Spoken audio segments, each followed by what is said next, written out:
अब आपके पास रोड है, कोई भी व्यक्ति जो इस रोड को देख रहा है वो देख सकता है कि मुझे इससे निकलने के लिए इस रोड का इस्तेमाल करना है। मेरे पास रोड है, लेकिन मुझे उस पार जाने के लिए मुझे कदम उठाना होगा, चलना होगा। और जब हम कदम उठाते हैं, जब हम चलते हैं, जैसे कि हम विश्वास करते हैं कि इस रोड के थ्रू, इस रोड के द्वारा हम, इस सड़क के द्वारा हम इस सुनसानपन से, इस खालीपन से हम दूर निकल जाएंगे, हम शहर में पहुंच जाएंगे, हमें सुकून मिल जाएगा। लेकिन जब हम विश्वास कर रहे हैं तो हमें करना क्या है कि हमें कदम उठाना, हमें कार्य करना। उसी विषय पर आज हमारा ये संदेश है, विश्वास और कार्य। जैसे कि हम सभी पिछले दिनों से, लंबे समय से बात करते आ रहे हैं कि हम विश्वास कर रहे हैं और हमें विश्वास करना है। विश्वास चुनौती लाती है, विश्वास परीक्षाएं लाते हैं, विश्वास बहुत सारी चीजों में हमें रखना है। उन दिनों के लिए ज्यादातर जब आपकी परिस्थितियां ठीक नहीं है, आप कठिन स्थितियों से होकर जा रहे हैं, ऐसे समय में आपको विश्वास की ज्यादा जरूरत होती है। इसलिए जब हम विश्वास कर रहे हैं तो हमें विश्वास केवल नहीं करना है। यीशु ने जो विश्वास हमारे अंदर डाला है वो विश्वास खाली विश्वास नहीं है, बल्कि उसके साथ कार्य जुड़ा हुआ है, काम करना है, कदम उठाना है। जैसे कि हम यहाँ पर बैठे हैं सभी लोग अपने अपने हाउस ग्रुप में, और यहाँ पर कोई भी ऐसा व्यक्ति नहीं है जो यीशु को नहीं जानता। लेकिन अगर मैं पूछूं कि किसका विश्वास बड़ा है, तो आप में से हर एक कहेगा कि मेरा विश्वास बड़ा है। लेकिन मेरे प्रिय, हम सभी इस चीज से नकार नहीं सकते हैं कि कई बार हम अपने उस बड़े विश्वास का असर अपने जीवन में नहीं देख पाते हैं। मालूम है क्यों? क्यों हम अ, अपने विश्वास का असर अपने जीवन में नहीं देख पाते हैं? क्योंकि हम भूल जाते हैं कि विश्वास छोटा बड़ा नहीं, पर कार्य की मांग करता है। हमें कदम उठाने की जरूरत होती है, हमें काम करने की जरूरत होता है, हमें उठना पड़ता है उन जगहों से जहां पर हम बैठ गए हैं, जहां हमारा कंफर्ट जोन है, जहां हम आरामदायक चीजों में बैठ गए हैं, और हम विश्वास कर रहे हैं कि हम बस हो जाएगा, सब हो जाएगा, है ना। कई बार हम विश्वास कर रहे हैं लेकिन हमारा बिजनेस घाटे में जा रहा है। हम विश्वास कर रहे हैं लेकिन बीमारियां अलग से परेशान कर रही हैं। हम विश्वास कर रहे हैं लेकिन डर, शैतान और दुष्ट आत्माएं परेशान करती हैं। हम विश्वास तो कर रहे हैं लेकिन रिश्ते खराब हो जा रहे हैं। हम विश्वास कर रहे हैं लेकिन रास्ता नहीं दिखाई दे रहा। क्यों? क्योंकि हम विश्वास कर रहे हैं लेकिन भूल गए हैं कि उस विश्वास से हमें कदम भी उठाना है, हमें काम भी करना है। उसी पर हम आज बात करेंगे। तो हम तीन घटनाएं बाइबल से देखेंगे। पहला है उत्पत्ति 22 अध्याय 2 से 9 और 9 से 12, 2 पद और 9 से 12। फिर हम यहोशू की घटना को देखेंगे, यहोशू 2 में।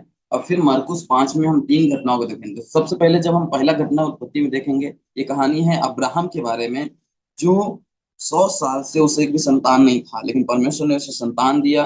और फिर उसी संतान को कई साल बाद, कुछ साल बाद, उस संतान का बलि मांगता है। फिर दूसरी घटना को हम देखते हैं यहोशू की घटना में, जहां पर परमेश्वर प्रतिज्ञा की भूमि पर लेके जा रहा है। मूसा के बाद यहोशू और 6.5 लाख इजरायली हैं। लेकिन वो नए जगह पे जाने के लिए अपने भेदियों को भेजता है, लोगों को भेजता है, जाकर देखो। वो एक यशायाह के घर जाते हैं और वहां पर क्या होता है उन घटना को देखेंगे। और फिर हम नए नियम में यीशु के पास घटना देखेंगे, वो स्त्री जो लहू बहने से ग्रस्त थी और यीशु के आंचल को छू लेती है और चंगी हो जाती है। इन तीन घटनाओं को अपने जीवन से हम कैसे देखेंगे और कहाँ पर हमें कदम उठाने हैं, कहाँ पर हमें बदलाव लाने हैं, इस पर आज हम बात करेंगे। तो मेरे प्रिय, अपने पड़ोसी से कहो ध्यान से सुनो। अपने पड़ोसी से कहें ध्यान से सुनिए। हम आगे बढ़ेंगे। सबसे पहले हम देखेंगे अब्राहम और उसका बेटा। अपने बाइबल को खोलिए, उत्पत्ति 22 अध्याय 2 वचन। 9 से 12 भी देखेंगे, पहले 22 के दूसरे पद को देखेंगे। उसने कहा अपने पुत्र को, अर्थात अपने इकलौते पुत्र को, ध्यान दीजिएगा, इकलौते पुत्र इसहाक को, जिससे तू प्रेम रखता है, संग लेकर मोरिया के देश में चला जा, जहां वहां उसको एक पहाड़ के ऊपर, जो मैं तुझे बताऊंगा, होम बलि करके चढ़ाना। जब वो स्थान से जा रहे थे, परमेश्वर ने उनको बताया, वहां पहुंचे। अब्राहम ने वहां वेदी बनाकर लकड़ी को चुन चुन कर रखा और अपने पुत्र इसहाक को बांध कर वेदी पर रखी, लकड़ियों के ऊपर रख दिया। अब्राहम ने हाथ बढ़ाकर छुरी को लिया कि अपने पुत्र को बलि करे। ध्यान दीजिए। तब यहोवा के दूत ने स्वर्ग से उसको पुकार कर कहा, हे अब्राहम, हे अब्राहम। उसने कहा, देख मैं यहाँ हूँ। उसने कहा, उस लड़के पर हाथ मत बढ़ा और ना उससे कुछ कर, क्योंकि तूने जो मुझसे अपने पुत्र वरन अपने इकलौते पुत्र को भी नहीं रख छोड़ा, इससे मैं अब जान गया हूँ कि तू परमेश्वर का भय मानता है। इस कहानी को हम देख रहे हैं कि सबसे पहले चीज, हम पूरे बाइबल में जानते हैं कि अब्राहम को विश्वास का पिता कहा जाता है। और जब भी विश्वास का उदाहरण दिया जाता है, ज्यादातर एक ही व्यक्ति है जो अब्राहम के नाम लेते हैं, और वो अब्राहम ही है जिससे हम प्रेरणा पाते हैं कि हमें भी ऐसा विश्वास रखने की जरूरत है। लेकिन क्या ये विश्वास है? विश्वास किया था तो उसने घर छोड़कर चल दिया था, विश्वास किया था तो उसने, परमेश्वर ने जहाँ कहा वहाँ चल दिया। पर विश्वास इतना बड़ा मांग करता है?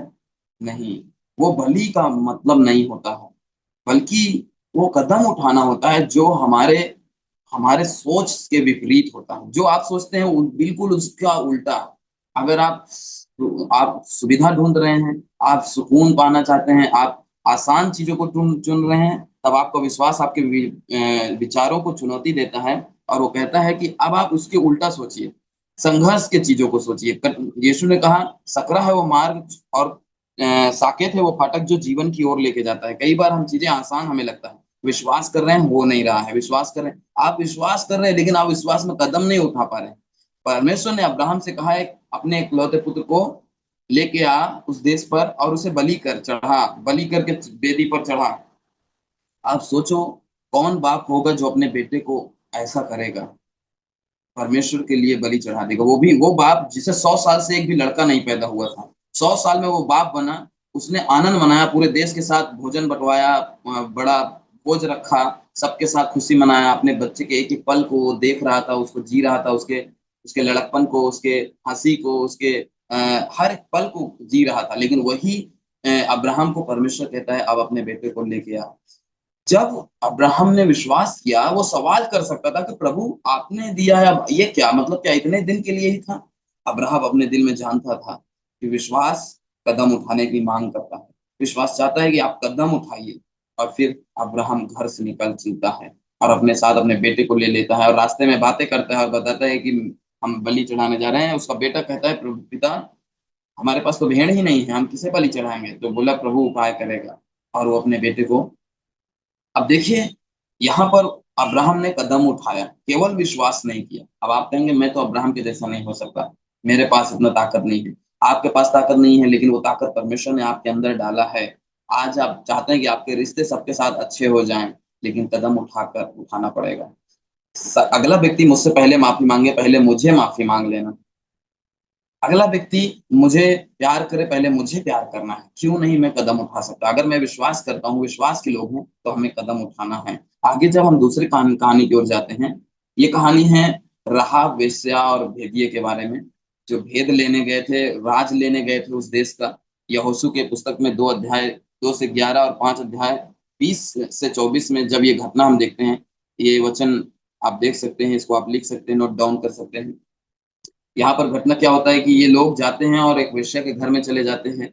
और जब वो वहां पहुंचते हैं तो फिर राजा, जो फिरौन था, उसने अपने सारे सिपाहियों को, उन्हें पता चल जाता है कि कोई आया है बाहर से जासूस, जाके पकड़ो। और जब वो जाते हैं, सब जगह पता करते हैं, वो वे उस वेश्या के घर में भी जाते हैं।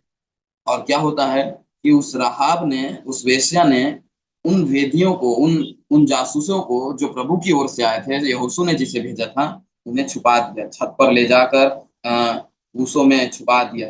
और फिर उन सैनिकों से बोलती है कि वो लोग उल्टे दिशा में, वो तो बाहर निकल गए और यरदन के नदी के पास है, अगर आप दौड़ के जाएंगे तो पकड़ लेंगे, नहीं तो आप छूट जाएंगे। और वे लोग निकल पड़ते हैं। फिर वो वापस आती है और वो बताते हैं, वो आकर वापस बताते हैं, कहती है, सुनो, मुझे तो निश्चय है कि यहोवा ने तुम लोगों को यह देश दे दिया है।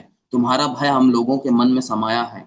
इस देश के सब निवासी तुम्हारे कारण घबरा गए हैं, क्योंकि हमने सुना है कि यहोवा ने तुम्हारे मिस्र से निकलने के समय तुम्हारे सामने लाल समुंदर जल सुखा दिया था। तुम लोगों ने सिहोन और ओग नामक यरदन पार रहने वाले एमोरियों के दोनों राजाओं का सत्यानाश कर दी।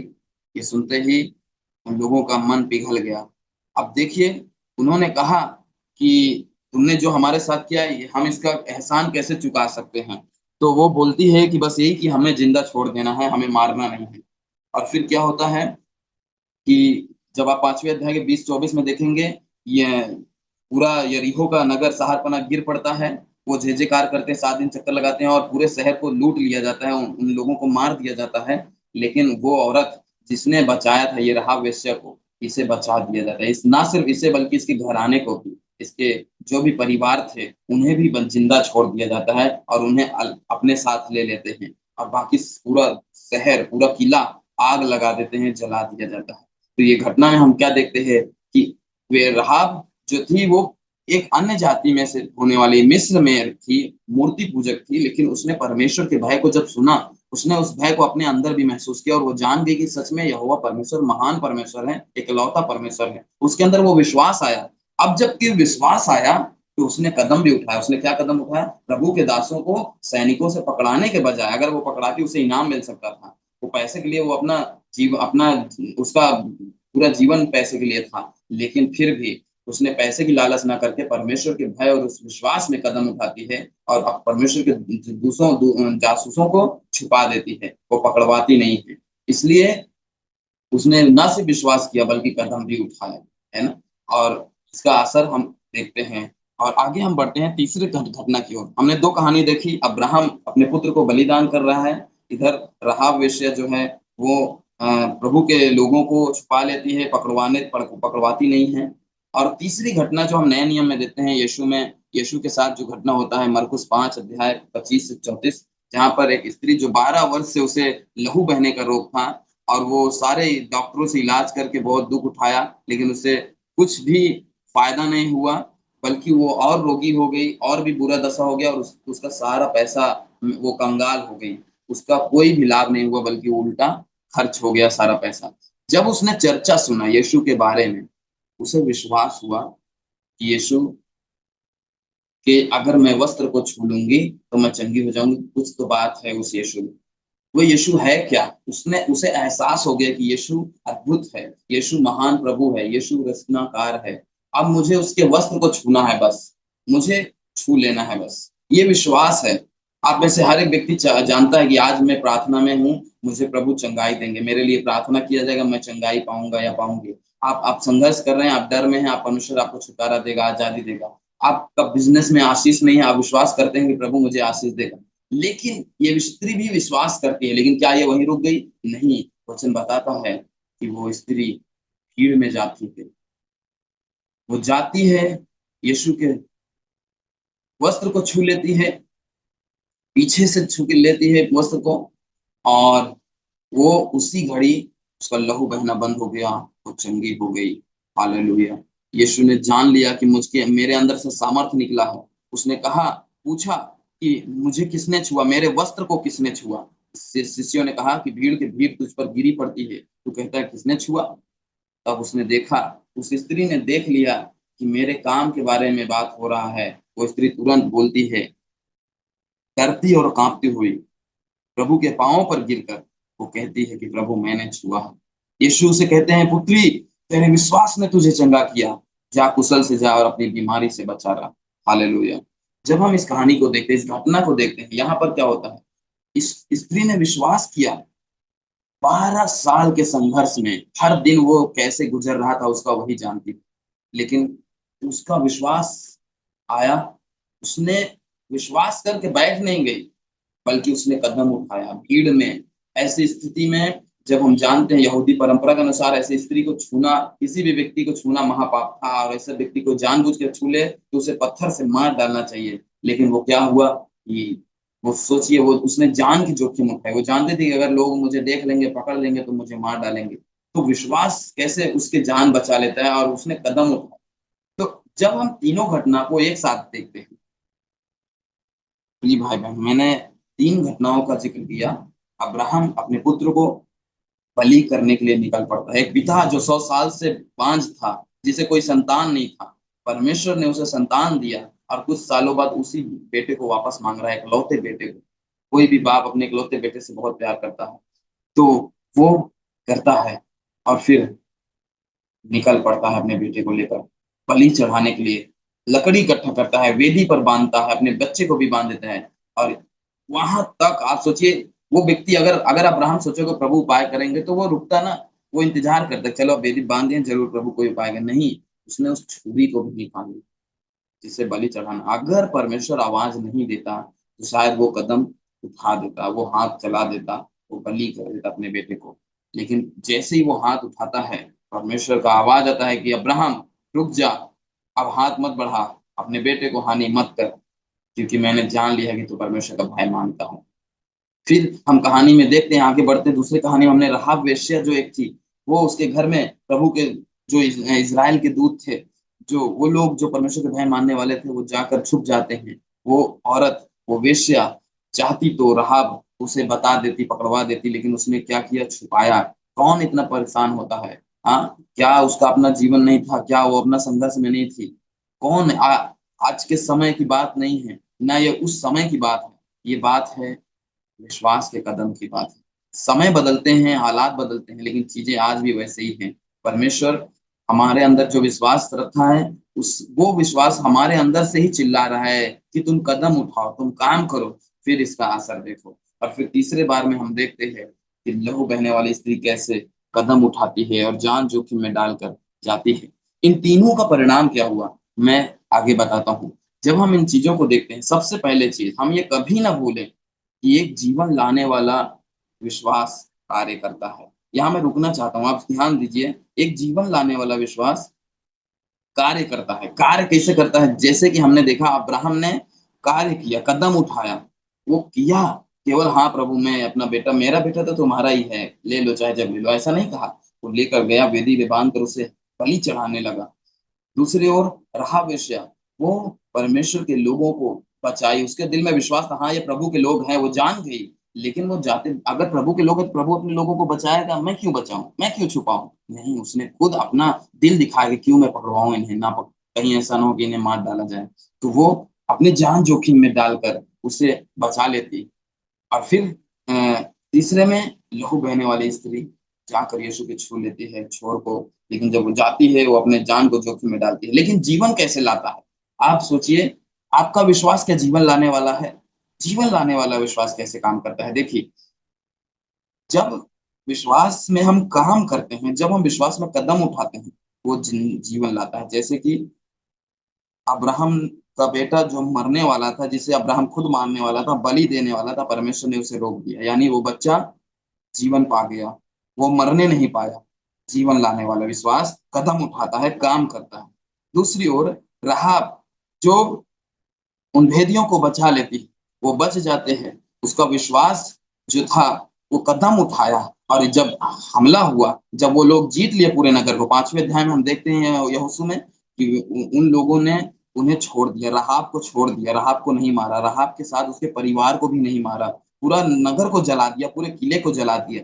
लेकिन राहाब और उसके परिवार बचाए गए। तो उसने जो विश्वास किया, उसने कदम उठाया, कार्य किया। अगर वो काम कार्य नहीं करती तो वो जीवन नहीं पाती, ना उसका परिवार बचता, ना वो बचती, सब मारे जाते। लेकिन वो बच गई क्योंकि उसने विश्वास किया परमेश्वर पे और उसने कदम बिठाया। फिर हम लहू बहने वाली स्त्री के बारे में सोचते हैं कि देखते हैं कि वो मरने वाली थी, वो और रोगी हो गई थी, उसकी दशा पहले से बहुत खराब हो गई थी। और जब उसने कदम उठाया, प्रभु ने कहा, कुशल से जा, तू चंगी हो गई, तेरे विश्वास ने तुझे चंगा किया है, अपनी बीमारी से अब तू बची रहेगी।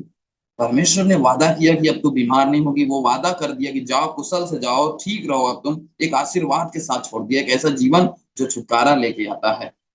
मेरे प्रिय भाई बहन, अगर आज हम विश्वास कर रहे हैं और हम कदम उठाएंगे, तो हमारा जीवन और हमारे साथ साथ उन जगहों पर जहां हम कदम उठाएंगे, वहां भी जीवन लाने वाला इस विश्वास हमारा कार्य करेगा। आमीन। दूसरी बात, उन्नति लाने वाला विश्वास कार्य करता है। जब हम विश्वास में कार्य करते हैं, वो उन्नति लाता है। कितनी बार हम चीजों में उन्नति नहीं देख पाते हैं, हम सेवकाई में उन्नति नहीं देख पाते हैं, हम अपने खुद के जीवन में उन्नति नहीं देख पाते हैं, हम बिजनेस में उन्नति नहीं देख पाते हैं, हम बहुत सारे चीजों में। उन्नति लाने वाला विश्वास कैसे कार्य करता है? जब हम कदम उठाते हैं उन समय में जहां पर आपको लग रहा है कि मुझे भाग लेना चाहिए, वापस जाना चाहिए, पीछे हटना चाहिए, बस मुझे बैठे रहना चाहिए, जो कुछ करेगा प्रभु करेगा। नहीं, आपको कदम उठाना है, कार्य करना है मेरे प्रिय। बहुत सारे लोग बोलते हैं कि केवल विश्वास करो वहीं से हो जाएगा। नहीं, विश्वास के साथ कार्य भी करना बहुत जरूरी है। मैं एग्जांपल देना चाहता हूँ राजकुमार के बिजनेस के लिए। राजकुमार जो हमारे टीम में है, कैसे परमेश्वर ने उसके बिजनेस में आशीष किया, कैसे वो बढ़ाया। मैं जानता हूँ उन दिनों से, जब से मैं प्रभु में विश्वास में आया, इस कलीसिया में, मैं उन दिनों से राजकुमार को जानता हूँ। राजकुमार वही एक छोटा बच्चे के जैसा लोगों के साथ खेलता कूदता, हंसी मजाक करता, आनंद मनाता। लेकिन उसके घर में संघर्ष आए, वो संघर्ष में था, उसके घर में जोर डाला गया कि तुम पैसे लेके आओ, घर का खर्चा चलाओ। फिर वो काम करने लगा, आरओ का बोतल उठाकर धोता था वो, ट्रक से उतारता बोतल को, घर घर पहुंचाता था। वो तब जाके उसे बहुत मुश्किल से 100 रुपए मिलते थे, 200 रुपए मिलते थे पूरा दिन का मजदूरी, जिसमें उसका कुछ होने वाला नहीं था, ना ही उसके घर वालों का। फिर वो कदम उठाता है, और इस दौरान वो जब वो पानी का काम करता था, आरओ में पानी घर घर पहुंचाता था, तब भी वो चर्च मिनिस्ट्री सेवा में को नहीं छोड़ता था। उसका विश्वास, परमेश्वर ने उसके दिल में वो विश्वास पैदा कर दिया और उसने कदम उठाया। वो चाहता तो मैं ना कर सकता था, उसने वो एक दिन मुंबई चला गया काम करने के लिए, वो सब कुछ छोड़ कर कि मुझे मुंबई जाना है पैसे कमाने के लिए। लेकिन उसके दिल में वो विश्वास बोया गया, यीशु ने बोया, जो कार्य करता है। वो वापस आ गया, उसे लगा कि शायद मैं यहाँ से पैसे तो कमा सकता हूँ, लेकिन वो चीजें नहीं कमा पाऊंगा जो परमेश्वर मुझे देता है। फिर वो वापस आता है, लेकिन इस दौरान भी वो लगातार, वो आज तक रुका नहीं, वो चलता रहा। विश्वास कभी नहीं रुकता है, विश्वास कभी थमता नहीं है, विश्वास टिका नहीं रहता है, विश्वास चलता रहता है, विश्वास कार्य करते रहता है, विश्वास गवाहियां फैलाता है, विश्वास दरवाजों को तोड़ देता है, विश्वास आंधी को थमा देता है। तो फिर राजकुमार जो पूरे महीने में 600-700 रुपए कमाता था, वो जाकर किसी लैब में काम करने लगा। वहां काम करने से उसे कुछ पैसे ज्यादा मिलने लगे, लेकिन जब वो सेवा के लिए कदम बढ़ाया, उसको नौकरी से निकाल दिया गया। ऐसा 2 बार हुआ उसके साथ, लेकिन परमेश्वर में उसका विश्वास काम करने की वजह से उन्नति कैसे लाया। आज वो खुद 2-3 लैब का मालिक है, उसके पास 10 लाख रुपए से भी ज्यादा संपत्ति की बिजनेस है, और उसे चला रहा है। उसके पास टीम है, उसके पास लोग हैं। क्यों ये उन्नति आया? क्योंकि विश्वास कार्य करता है। जब हम कदम उठाते हैं, कई बार हमें मौका मिलता है, अगुवे हमें मौका देते हैं, सेवा के लिए मौका देते हैं, वो हमें परखते हैं, हमारी जिम्मेदारी, हमारी ईमानदारी को देखते हैं, और हम पीछे हट जाते हैं, तो हम बढ़ नहीं पाते हैं, हम उन्नति नहीं कर पाते हैं। जब हम परमेश्वर हमें अपने राज्य के लिए बुलाता है, हम कदम उठाते हैं, हम उसमें काम करने लगते हैं, परमेश्वर हमारे जीवन से श्राप को हटाता है। वो जान गया कि ये विश्वास केवल बैठे रहने वाला नहीं है, बल्कि काम करने वाला है। चलिए हम याकूब की बातों को देखते हैं। याकूब जो यीशु के 12 शिष्यों में से प्रेरित था, आइए उसके वचनों को देखते हैं। याकूब 2 अध्याय 14 से 26, जब वो कह रहा है, हे मेरे भाइयों, यदि कोई कहे कि मुझे विश्वास है, लेकिन अगर कार्य ना करे, तो उसका विश्वास से क्या लाभ होगा? बताइए, कोई फायदा है ऐसा विश्वास करने से? नहीं, कोई फायदा नहीं है। क्या ऐसा विश्वास कभी उद्धार ला सकता है? सवाल उठ गया, उद्धार के बारे में सवाल उठ गया। विश्वास उद्धार ला सकता है जिसमें कार्य ही नहीं है। केवल मुंह से बोल देने से विश्वास नहीं होता है, उस पर कदम लेना चाहिए। आपका दिल, आपके फैसले निर्भर करते हैं, आप कैसे कदम उठाते हैं, आप कैसे सोचते हैं, आपकी नजरिया कैसे है, आप क्या निर्णय करते हैं बच्चों की परवरिश के बारे में, परिवार को चलाने के बारे में, लोगों के साथ व्यवहार करने के बारे में, अगुओं के प्रति अधीन रहने के बारे में, प्रभु की सेवा के लिए कदम उठाने में, हर जगह विश्वास कार्य करता है, और ऐसा ही विश्वास उद्धार लाता है। अगर कोई कहे, कोई भाई बहन बिना कपड़े के ठंडी में आपके घर पहुंच जाए, और आप उसे कहें जाओ गर्म रहो, तो क्या वो गर्म रहेगा? सोचिए। याकूब कहता है कि जो वस्तुएं देह के लिए जरूरत है, उसे ना दे तो उसे क्या लाभ? वैसे ही कोई व्यक्ति, वैसे ही विश्वास भी कर्म के बिना, कर्म सहित ना हो, तो अपने स्वभाव में मरा हुआ है। कल मैंने पोल डाला था, हम क्विज कर रहे थे कलीसिया में, मैंने देखा कि सबने लगभग लगभग ये आंसर दिया कि विश्वास कर्म बिना मरा हुआ है। जैसे ये वचन लिखा, ये वचन ही उत्तर है उस प्रश्न का। आपने, आप में से कई एक लोगों ने सही जवाब दिया। तो सही जवाब यही है कि अगर आप कर्म नहीं करेंगे, आप कार्य नहीं करेंगे, तो आपका विश्वास अपने स्वभाव में मरा हुआ है। विश्वास तो है, लेकिन वो कार्य नहीं कर रहा है ना? तो विश्वास है तो उसमें कार्य करता है, ये बहुत इंपॉर्टेंट है। वो वैसे ही वो बताता है, याकूब वही जिक्र करता है जिन घटनाओं को मैंने कहा। जब हमारे पिता अब्राहम ने अपने पुत्र इसहाक को वेदी पर चढ़ाया, तो क्या वो अपने कर्मों से धर्मी नहीं ठहरा? वो ना करता ना, लेकिन वो किया, वो करके उसने वो धार्मिकता को कमा लिया। तो आप देखिए, वो वचन कहता है, तूने देख लिया कि विश्वास ने उसके कामों के साथ मिलकर प्रभाव डाला है, कर्मों से विश्वास सिद्ध हुआ। हालेलुया। अब परमेश्वर का वचन ये कहाँ इससे पूरा होता है? परमेश्वर, अब्राहम ने परमेश्वर पर विश्वास किया, या उसके लिए धार्मिकता गिनी गई, और वह परमेश्वर का मित्र कहलाया। सोचिए, बाइबल में अगर कभी आपके पास सवाल आए कि परमेश्वर का दोस्त कौन है, तो एक ही व्यक्ति है जिसका नाम आप ले सकते हैं, वो है अब्राहम। वो इतना विश्वास करता और कदम उठाता था, कार्य उठाता था। तो देखिए कि वैसे ही राहाब वेश्या भी उसने दूतों को अपने घर में उतारा, दूसरे मार्ग से विदा किया, तो क्या हम कर्मों से वो धार्मिक नहीं ठहरी? जैसे देह आत्मा बिना मरी हुई है, वैसे ही विश्वास भी कर्म के बिना मरा हुआ है। आज हम सभी देखते हैं यहाँ पर सब लोग विश्वास करते हैं और सबके पास अपनी अपनी गवाहियां हैं, लेकिन मैं पूछना चाहता हूँ, आपकी गवाही कितनी पुरानी हो गई? आपके जीवन में अद्भुत काम हुए कितने दिन हो गए? कितने दिन हो गए आपको चंगाई पाए? कितने दिन हुए आपको आप परमेश्वर से बातें किए हुए? क्यों ये चीजें रुक गया है? केवल हम विश्वास तो कर रहे हैं, हमारे कार्यों को हमने रोक दिया, हम कदम उठाना बंद कर दिए, हम उस पर काम करना बंद कर दिए हैं। उनको लेकर जो योजना होती है उसमें, अगर कोई व्यक्ति योजना बनाए कि हम अगले साल जाएंगे इस शहर में, वहां काम करेंगे, बिजनेस करेंगे, उन्नति कमाएंगे, वहां पे लोगों के साथ रिलेशन रखेंगे और एक नया समाज में जुड़ेंगे, अब वो केवल योजना बनाकर बैठ जाए अपने घर में, तो क्या वो इन चीजों को देख पाएगा? उसे कदम उठाना हो, हमें कदम उठाना होगा। आप विश्वास करते हैं कि सुसमाचार जीवन लाता है, कदम उठाना पड़ेगा। आप विश्वास करते हैं कि प्रभु चंगाई लाने वाला है, कदम उठाना होगा। अगर आप विश्वास करते हैं कि यीशु जीवित परमेश्वर है और वो जीवन देता है, वो विश्वास कदम उठाने वाला विश्वास है, वो निर्णय लेने वाला विश्वास है, जहां पर आप दूसरों को तो नहीं, लेकिन परमेश्वर को केवल और केवल परमेश्वर को बड़ा बनाते हैं। ये बात केवल यही नहीं खत्म होती। अब जो मैं बताने जा रहा हूँ वो बहुत इंपॉर्टेंट बात है, आप ध्यान से सुनिएगा। आप थोड़ा गहराई से सोचिए।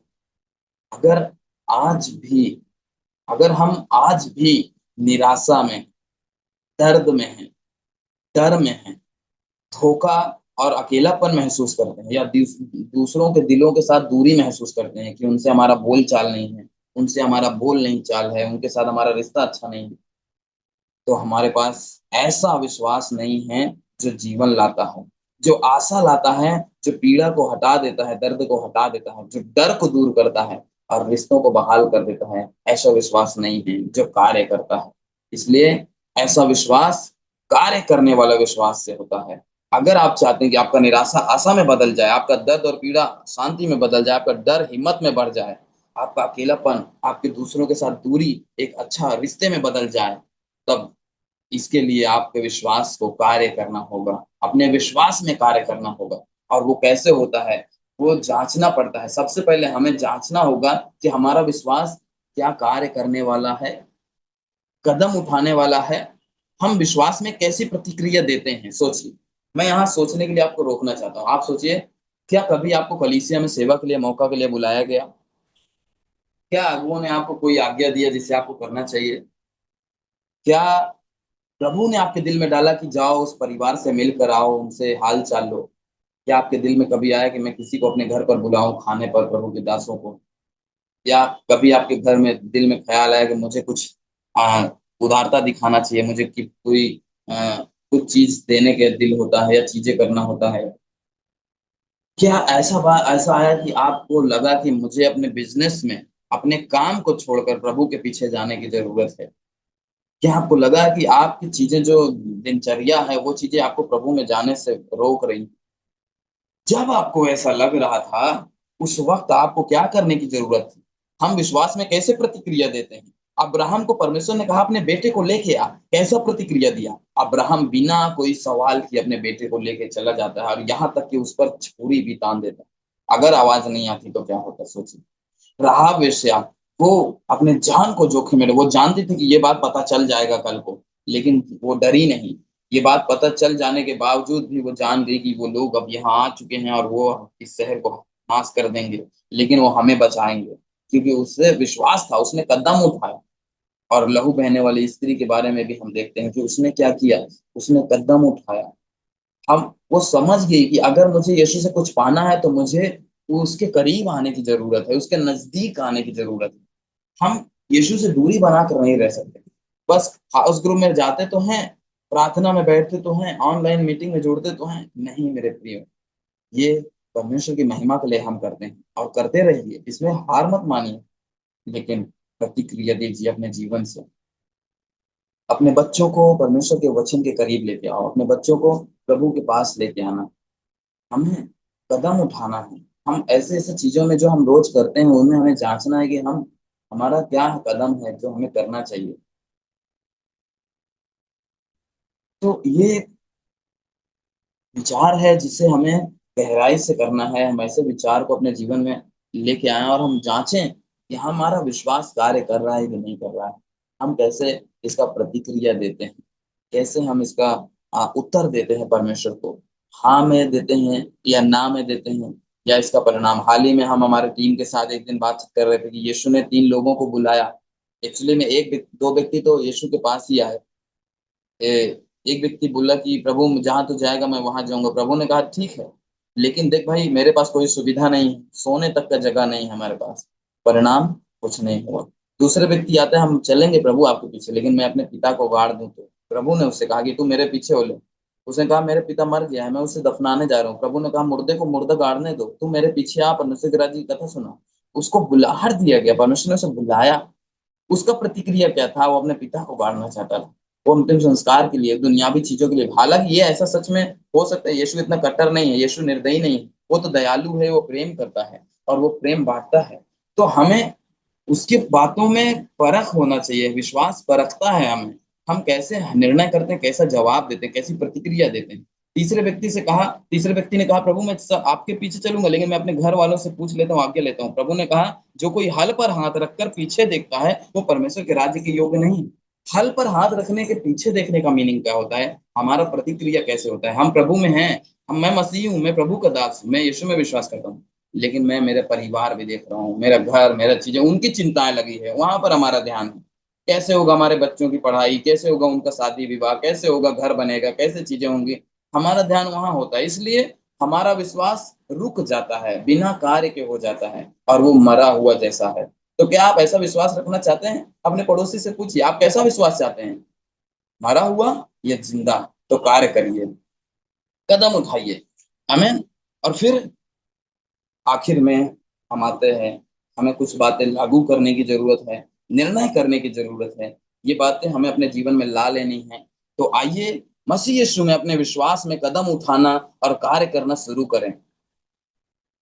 अपने जीवन के हर एक छोटे से लेकर बड़े हिस्सों में केवल विश्वास करना नहीं है, पर उसके साथ कदम उठाना भी है। कई बार मैं एक व्यक्ति से मिला। वो व्यक्ति अपने जीवन में संघर्ष में उलझा हुआ है, लेकिन वो प्रभु में विश्वास करता है। उसके परिवार में चीजें सही नहीं चल रही है, उसके बिजनेस सही नहीं चल रहा है। उसे अपने जीवन के लिए निर्णय करना है। फिर मेरे दिल में एक वचन आया, मैंने उस भाई को एक वचन बताया कि प्रभु तेरे संग है, जो भी तुम काम करेगा उस पर सफलता मिलेगा। वो व्यक्ति अभी भी वहीं पर बैठा है जहां पर वो था, और ये बात कहे हुए मुझे 1 साल हो गए।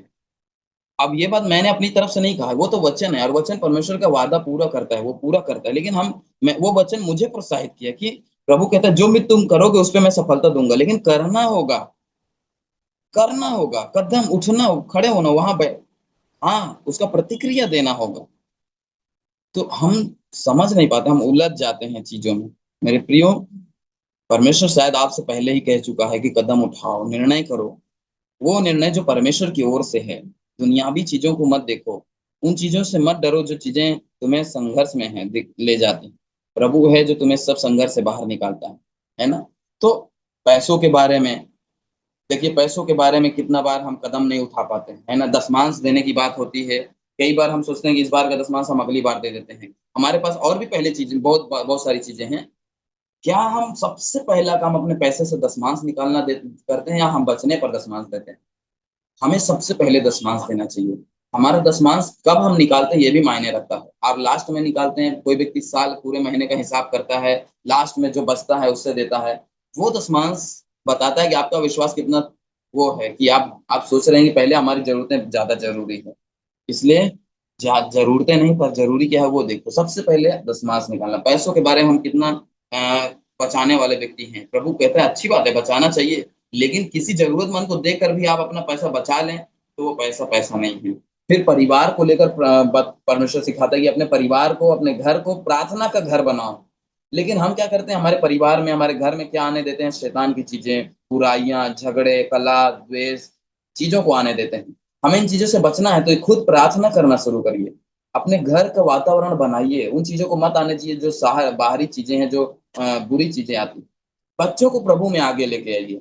कई बार हम माता पिताओं को देखते हैं, वो प्रार्थना में जाएंगे, वो हाउस ग्रुप में जाएंगे, लेकिन अपने बच्चों को नहीं लेके जाएंगे। क्यों? क्योंकि उन्हें लगता है कि घर कौन देखेगा, घर संभालने के लिए बच्चे रखते हैं। क्या विश्वास कदम उठा रहा है? क्या विश्वास कार्य कर रहा है? नहीं, विश्वास कार्य नहीं कर रहे, आप कार्य कर रहे हो। अपने विश्वास को कार्य करने दीजिए, विश्वास करिए, करने दीजिए। लोगों से जुड़ना है, परिवार जो हमारे आसपास लोग होते हैं, हम कई बार उनसे मुंह मोड़ देते हैं, हम बात करना बंद कर देते हैं, हम नाराजगी हो जाते हैं, चीजें बुरा हो जाता है। क्या ये चीजें हैं? हमें इसके लिए कदम उठाने की जरूरत है। अगर मैं खुद जाकर उन्हें प्रेम नहीं करूंगा तो वो मुझे भी प्रेम नहीं करेंगे। यीशु ने कहा, जैसा तुम चाहते हो दूसरे वाले तुम्हारे साथ करें, वैसा तुम खुद उसके साथ करो। तो मैं सामने वाले से उम्मीद नहीं कर लूंगा अगर मैं खुद नहीं करता हूँ। इसलिए अगर मैं अच्छा कर बर्ताव कर रहा हूँ तो मुझे उम्मीद होगी कि सामने वाला भी व्यक्ति करेगा, भले वो करे या ना करे, फिर भी मैं अच्छा करता रहूंगा, सेवा के लिए आगे बढ़िए। कई बार प्रभु के राज्य में सेवा के लिए मौका मिलता है। वचन बताता है कि प्रभु के राज्य में अगर तुम्हें एक छोटा सा भी काम मिल जाए तो वो बड़ी आशीषों को खोल देता है। प्रभु तो ये भी कहता है, अगर कोई प्रभु का मसीह जन तुम्हारे दरवाजे पर खड़ा हो जाए और तुम्हें एक गिलास पानी भी पिला दो, तो तुम अपना प्रतिफल नहीं खोगे, तुम्हें इतनी बड़ी आशीष मिलने वाली है। ये जानकर कि वो प्रभु का दास है, यीशु का दास है। और फिर भलाई के मामले में बढ़ना, कैसे हम लोगों के साथ भलाई करें, कैसे हम अच्छा व्यवहार करें लोगों के साथ, दूसरे चाहे जैसे भी हों, हमें उनके जैसा अपने आप को नहीं बनाना है। ये विश्वास का कार्य है। विवाह के बारे में, फैसले लेने के बारे में सबसे बड़ी बात, सबसे बड़ा चुनौती होता है, शादी को लेकर फैसला नहीं कर पाते हैं लोग, काम के बिजनेस को अपने बेहतर नहीं बनाते हैं, बच्चों के लिए तैयारी नहीं करते, माता पिता उसके लिए तैयार नहीं होते हैं। चीजें हमेशा परिस्थितियों पर निर्भर करते हैं। नहीं, परिस्थितियों पर निर्भर मत हो जाओ, परमेश्वर पर निर्भर हो। परिस्थितियां तो आपके अधीन हो जाएंगी, परिस्थितियां वही बनेंगी जो आप बनाएंगे अगर आप प्रभु के अधीन होंगे तो अपने विवाह को लिए फैसला करें। जिनका विवाह नहीं हुआ है, मैं सभी को कहना चाहता हूँ कि आप प्रार्थना करिए अपने विवाह के लिए। जिनका विवाह हो चुका है, अपने विवाह में प्रभु को लाइए, यीशु को लाइए, और प्रेम से जिए और बच्चों की परवरिश करें। सुसमाचार बांटने में विश्वास के साथ कदम उठाना शुरू करें। जब सुसमाचार बांटने का मतलब होता है, जब कहीं प्रार्थना रखा गया है, कहीं पर बुलाया जा रहा है आपको प्रभु की सेवा के लिए, आप पीछे मत हटिए, आप आगे बढ़िए। आप अकेले जा सकते हैं, किसी को प्रभु के बारे में दे सकते हैं चीजों को। आमीन। तो याद रखिए कि यीशु मसीह ही है जो हमारे अंदर सामर्थ भरेगा। आमीन। आप कभी भी हार मत मानिए, आप कभी भी पीछे मत हटिए। एक विश्वास जो जीवन लाता है वो हार नहीं मानता, वो रुकता नहीं है, वो बढ़ते रहता है, वो कार्य करते रहता है। विश्वास कार्य करते रहता है।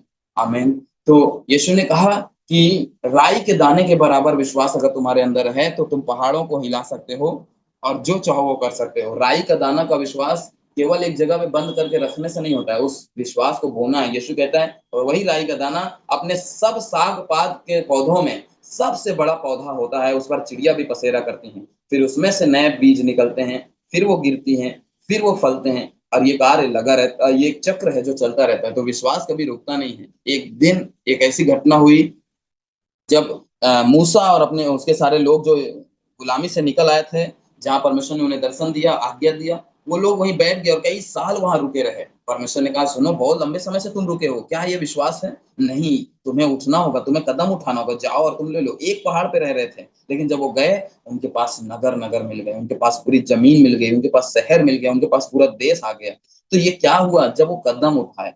हमेशा कदम उठाने वाला कार्य करने वाला विश्वास करिए। अगर आप विश्वास करते हैं, उस पर कार्य करिए। आपको विश्वास है कि मेरा पड़ोसी मेरे साथ अच्छा रिश्ता रखेगा, तो कार्य करना शुरू करो। अभी से ही उससे प्यार करना शुरू करो। उसके साथ कार्य करने का मतलब क्या होता है? आप उसे बुलाइए अपने घर पे, आप उसके यहाँ जाइए। चीजें अनबन है, लेकिन शुरुआत करिए, सही धीरे से शुरुआत करिए, है ना? आप अपने व्यवसाय में आशीष पाना चाहते हैं, आप विश्वास करें प्रभु मुझे मेरे बिजनेस में बढ़ाएगा, लेकिन उस बिजनेस को प्रभु के अनुसार ढाल दीजिए। प्रभु के कार्यों में रुकावट ना बने वो बिजनेस। आप प्रभु को अपने हिसाब से नहीं ढाल सकते, याद रखिए। कई बार हम में से जो व्यस्त होते हैं बिजनेस के मामले में, जॉब के मामले में, वो परमेश्वर को अपने हिसाब से ढालने लगते हैं, सोचते हैं कि मेरे हिसाब से चीजें होंगी। लेकिन नहीं मेरे प्रिय, आपको परमेश्वर के हिसाब से चलना होगा। परमेश्वर कह रहा है तो कह रहा है, हमें बदलने की जरूरत है, परमेश्वर कभी नहीं बदलता है। तो फिर कदम उठाना है, कदम उठाना, कार्य करना है, अपने विश्वास में कार्य करना है। परमेश्वर आपके साथ, आप सबके साथ है। डरे नहीं, प्रभु का सामर्थ हमारे अंदर है। हमें अपने विश्वास पर जांचना होगा, उस पर कदम उठाना होगा, और देखिए कि कहाँ पर आप रुके हैं, कार्य करना शुरू शुरू करिए, और वो कार्य करिए जो प्रभु के इच्छा और उसकी आज्ञा से जुड़ी हुई है। कार्य करिए, अब्राहम के जैसे, राहाब के जैसे, और ये स्त्री के जैसे। परमेश्वर में ये वो लोग हैं जिन्होंने विश्वास किया, ना सिर्फ विश्वास किया बल्कि कदम उठाए, कार्य किए, जोखिम उठाया और परिणाम जीवन लाए। बहुत सारे लोग जीवन पाए और बहुत सारे लोग बचाए गए। प्रभु आपके द्वारा भी बहुत सारे लोगों को बचाएगा अगर आप विश्वास में कदम उठाना शुरू करेंगे तो। शैतान आपको रोकेगा, आपके कदम को बाँध देगा, आपको आपके हाथ-पैरों को बाँध देगा। लेकिन आप जानें कि शैतान के पास इतनी भी शक्ति नहीं है कि वो आपको छू सके। तो ऐलान करिए, शैतान को फटकारिए और अपने जीवन में कदम उठाइए। फैसले लीजिए, परमेश्वर के अनुसार फैसले लीजिए। प्रभु आपके साथ है। आमीन। प्रभु आप सबको आशीष दे। धन्यवाद।